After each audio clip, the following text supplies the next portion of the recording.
Example 10.22 solve அப்படின்னு சொல்லி ஒரு லீனியர் ஈக்குவேஷன் கொடுத்துருக்காங்க. ஸோ அந்த ஈக்குவேஷன் வந்து dy by dx plus 2y equal to e power minus X. இது எந்த ஃபார்மேட்டில் இருக்குது அப்படின்னா dy by dx plus py equal to q அப்படிங்கிற ஃபார்மேட்டில் இருக்குது.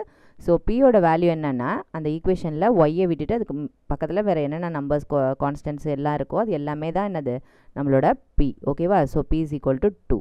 நெக்ஸ்ட்டு q என்ன அப்படின்னா ஈக்குவல் டுக்கு அந்தாண்ட இருக்கு இல்லையா ஒரு நம்பரு, அதுதான் நம்மளுடைய q. ஓகேவா? ஸோ இதுலேருந்து ஃபஸ்ட்டு நம்ம இன்டகிரேட்டிங் ஃபேக்டர் கண்டுபிடிக்கணும். ஸோ இன்டகிரேட்டிங் ஃபேக்டர் என்னென்னா e power integral pdx which is equal to e power integral pயோட வேல்யூ 2 into dx. ஓகேவா? So which is equal to 2 கான்ஸ்டண்ட்டாக இருக்கிறதுனால வெளியில் எடுத்துருங்க into dx.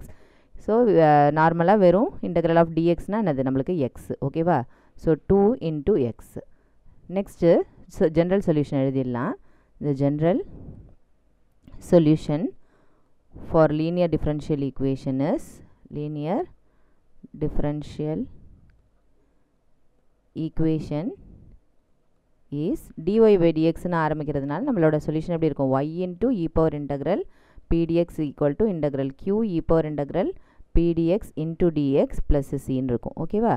y into e பவரோட value நம்ம என்ன கண்டுபிடிச்சிருக்கோம் e power 2x which is equal to integral q. q ஓட வேல்யூ என்னது e power minus x. e power integral pdx ஓட வேல்யூ வந்து e power 2x into dx plus c.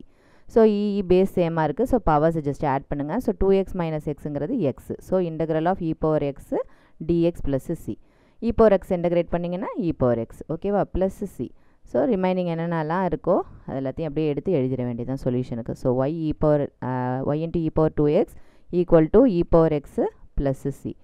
இந்த e power x all divide பண்ணுறதுனா divide பண்ணலாம், இல்லை இது அப்படியே இதை ஃபைனல் சொல்யூஷனாகவும் இதோடையே நிறுத்திக்கிறதுனால நிறுத்திக்கலாம். ஓகேவா?